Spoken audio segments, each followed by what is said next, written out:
much everybody agrees that something has to be done about Donald Trump, but what? What can they actually do in time? I mean, he's only gonna be president for a little bit less than 2 weeks. So there are a few different theories, a few different potential paths forward. We're gonna break them down, starting with the one that's getting the most time and attention spent on it, which is impeachment. Virtually immediately after the events of Wednesday, multiple representatives and senators were pushing for it. We now know, according to Representative Alexandria Ocasio-Cortez, that Congress will be introducing articles of impeachment on Monday. She says, yesterday our squad urged House leadership to move quickly to impeach this president. Unfortunately, our country does not have the luxury of time. Well, it apparently has the luxury of at least a little bit of time, because although Representative Ocasio-Cortez, as well as many others, would have probably been perfectly happy to start moving on this Thursday or today, House leadership is not going to do that. And so we've got several days until this actually happens. But we do know, at the very least, that the latest draft of the impeachment resolution includes just one article of impeachment for incitement of insurrection. And the full draft is available out there if you do want to watch it. But so far, they're apparently gonna be moving on this on Monday. What do you think about that? Well, I think it's obviously too late.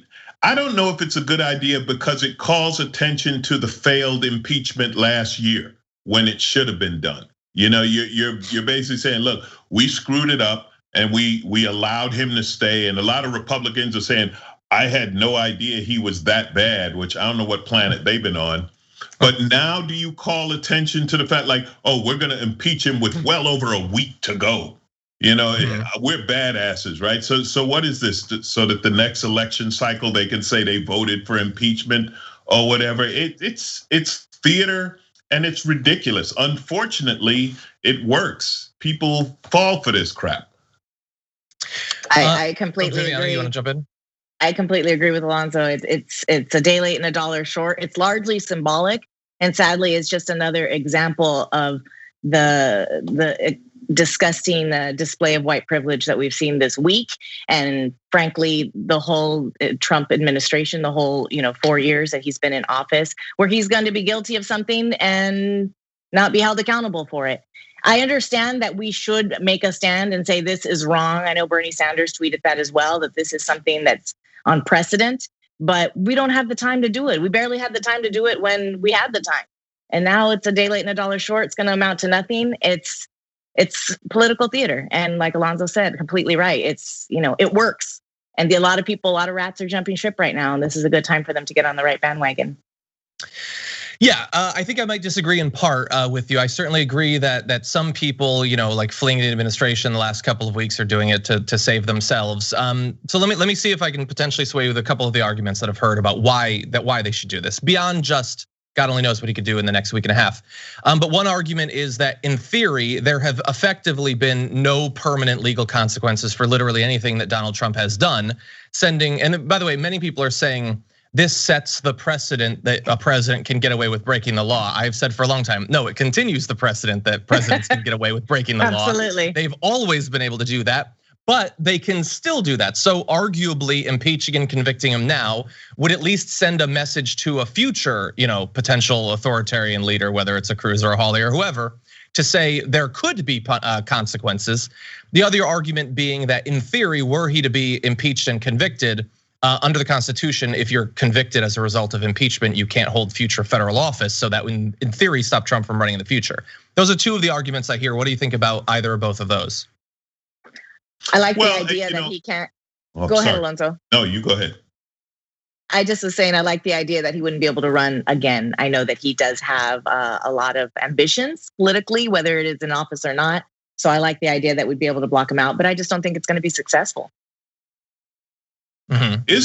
Isn't inciting an insurrection a crime? Like beyond impeachment? Like, wouldn't it be great if they said, we wanted to impeach him, but we were busy arresting him?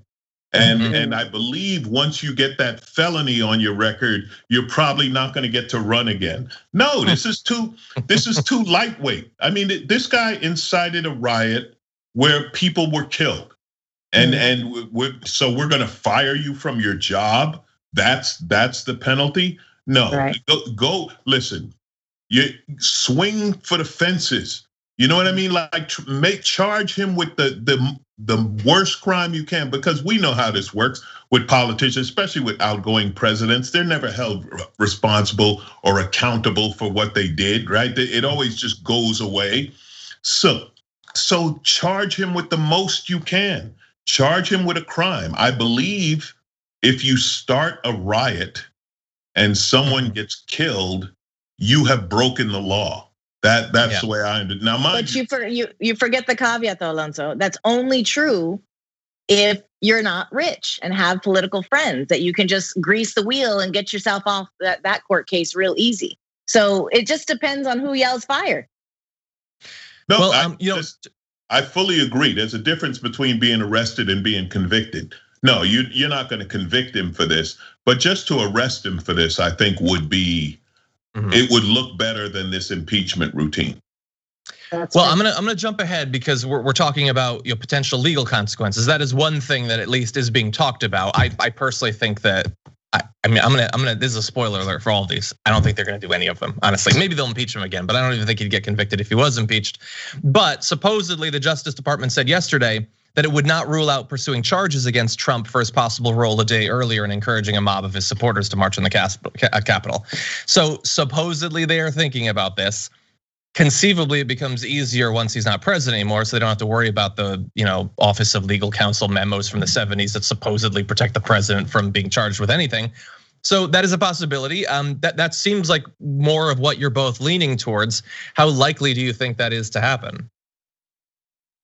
I think it's highly unlikely. I just don't think it's going to be successful. We don't have enough time as it is. We don't have enough backbone in the GOP.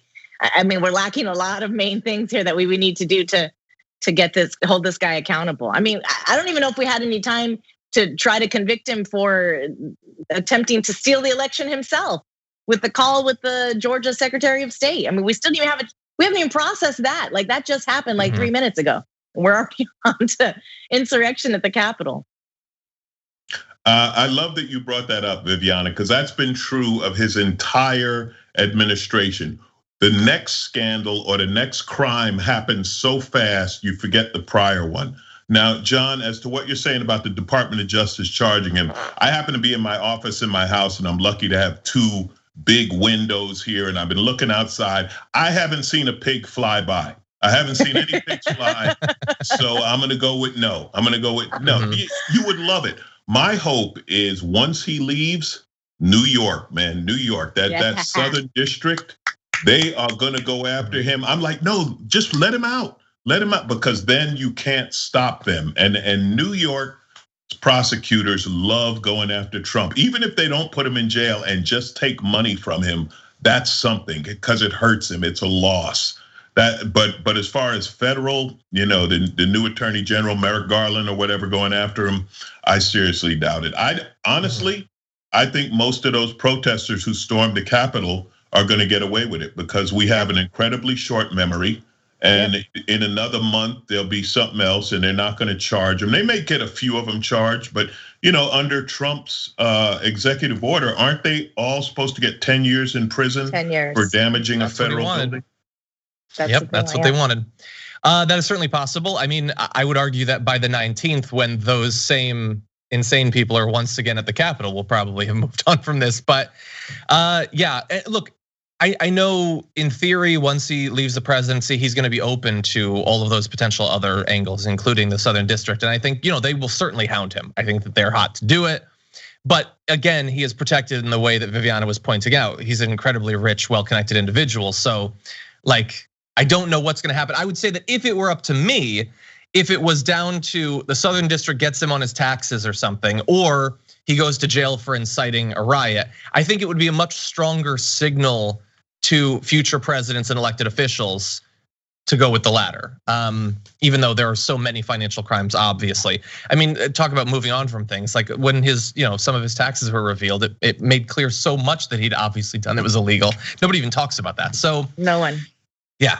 Now, what's the latest news? What's the latest news, John, on the DOJ? Because I had heard that they are not going to charge any of the speakers at that rally, I guess we would call it, before the riot. So We've got updates on a few of those who have actually been charged already. In terms of the speakers, I haven't heard anything about that, but we do have some updates on those who have been arrested coming up a little bit later on the show.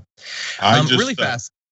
Really quick, I want to touch on what you said about him being a rich, white, well-connected guy. When it comes to those financial prosecutions, the other rich guys run away. They're like, no, we don't want you looking at our files. They do not. If you remember with Trump University and with the fake charity foundation, none of those people involved spoke up because they're all crooks, right? We know they're all not paying taxes. I mean, they pay some, but not on the level that average Americans do. So when you go after them for financial crimes, it's funny how you don't see their friends standing up. Mm-hmm. Yeah, that's a good point. That's a good point. That's true. And to jump back just a little bit earlier to the director, we sort of alluded to this, but one thing that in theory could contribute to either impeachment or to other consequences against him. This is amazing reporting. Republican senators say they feel a sense of growing regret over not standing up to President Trump sooner, a day after the mob and all that. We should have done more to push back, both against his rhetoric and some of the things he did legislatively. The mistake we made is that we always thought he was going to get better.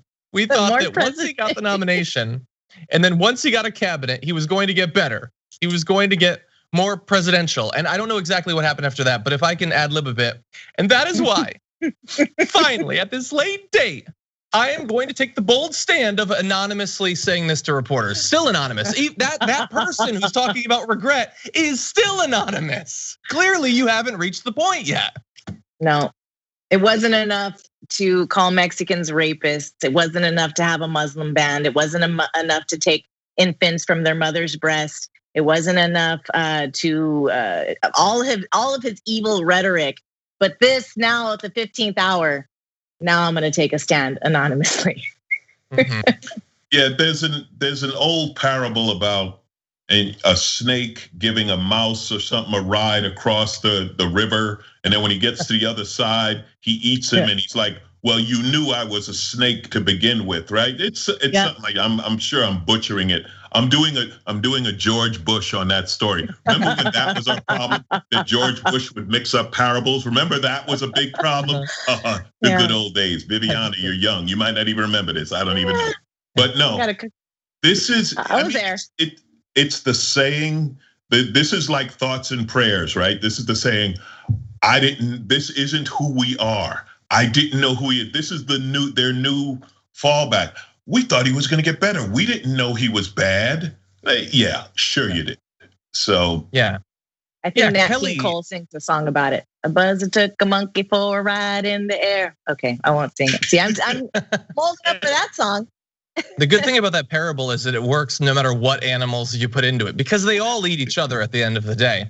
At the end of the day, a snake's a snake. With all due respect to snakes, because I have to say that I think snakes, and because of Mitch McConnell, turtles, they're innocent reptiles that get lumped in with the worst of humanity. I felt sorry for turtles ever since I first saw McConnell. It's just not right.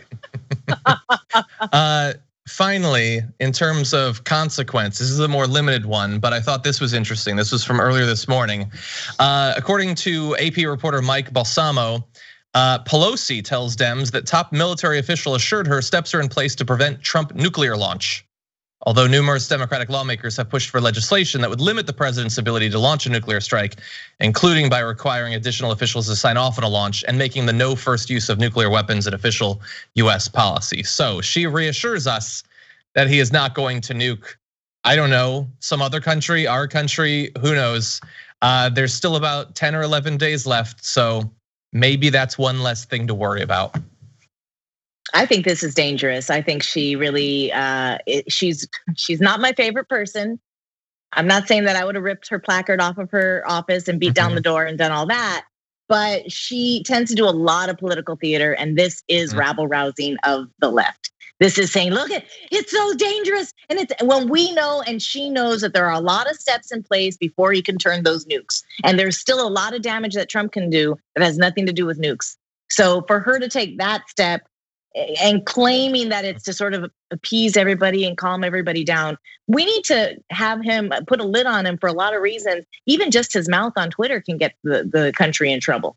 I mean, he's caused a lot of problems globally, a lot of kerfuffles, and we can continue. We can expect to continue to see that in the next week or so. Yeah, I think this is another one that is too little, too late. I think the day after his inauguration, somebody should have made the call and be like, we're not giving him the real nuclear codes, right? Yeah. I mean, honestly, this is one of those cases where, worst case scenario, you just hope that person who carries the football, right, who carries the codes, is not a Trumper. That's what's sad, that now you actually have to think about that, like the two women who grabbed the electoral votes and carried them out. Mm-hmm. Those are the people who save us, right? Not the elected people, but the people who work, who get the work done. So you just hope that whoever's carrying that nuclear football with the nuclear codes is like, well, no, I would never. Actually, we told him the code was 010101, and we just let him hit the number pad. We wouldn't. Yeah. The FBI. What I would do showing up at your house, wondering how you got the code now. The FBI is knocking at your door, Alonzo. Watch out. Okay, well, look, those are some of the potential consequences for him, other than the only one that he cares about, which was his temporary suspension on Twitter. That was the only thing that's going to change his behavior. Within like 12 hours of that happening, he had put out a video saying he was going to transfer powers. So maybe we should have started using that tool earlier. Thanks for watching the Young Turks. Really appreciate it. Another way to show support is through YouTube memberships. You'll get to interact with us more. There's live chat emojis, badges. You've got emojis of me, Anna, John, JR. So those are super fun. But you also get playback of our exclusive member-only shows and specials right after they air. So all of that, all you gotta do is click that join button right underneath the video. Thank you.